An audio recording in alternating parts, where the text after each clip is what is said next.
informasi yang ada di dalam teks prosedur kayak bungkus jahit. Hari ini kita akan belajar menyusun teks prosedur. Mari kita ingat kembali mengapa teks prosedur harus berurutan. Kenapa teks prosedur itu harus berurutan? Alasannya. Ayo, kenapa?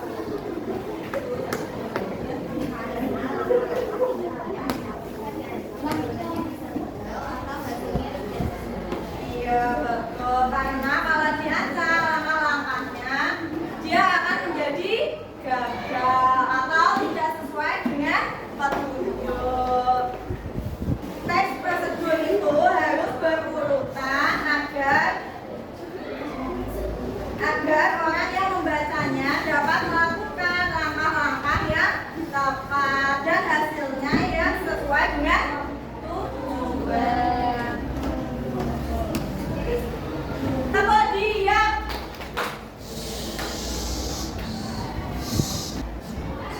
pada pertemuan hari ini kita akan mengupas kunci utama pembuatan teks prosedur, yaitu struktur dan bahasa yang digunakan. Setelah kalian mengalami kedua hal ini, saya minta kalian nanti untuk membuat teks prosedur secara berkelompok.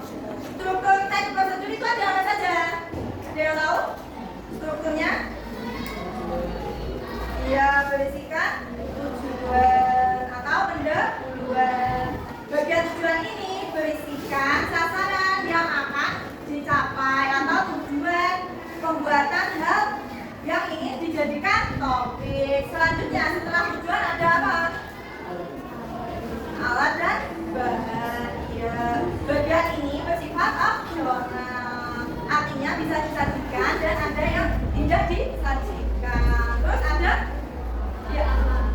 ada langkah-langkah. Bagian langkah-langkah ini berisikan tahapan-tahapan yang harus dilakukan untuk mencapai tujuan yang akan dimaksud. Selanjutnya, setelah struktur, di situ ada unsur kebahasaan teks prosedur. Unsur-unsurnya itu ada apa saja unsur-unsur kebahasaan teks prosedur? Yang pertama itu ada numerelia atau kata bilangan. Di dalam teks prosedur, kata bilangan ini digunakan untuk menunjukkan urutan setiap langkah yang ditandai dengan pernomoran atau kata bilangan. Contoh dari kata numerelia ini apa? Contohnya pertama, terus kedua, dan seterusnya. Selanjutnya, unsur kebahasaan teks prosedur yang lain itu ada kalimat perintah. Ya, kalimat perintah adalah kalimat yang memerintahkan seseorang untuk melakukan sesuatu sesuai apa yang diinginkan oleh penulis. Tapi dalam kalimat perintah di dalam teks prosedur ini, dia tidak selalu menggunakan tanda seru. Terus selanjutnya ada dia menggunakan kata keterangan. Di situ ada kata keterangan apa saja? Contoh dari kata keterangan saraf.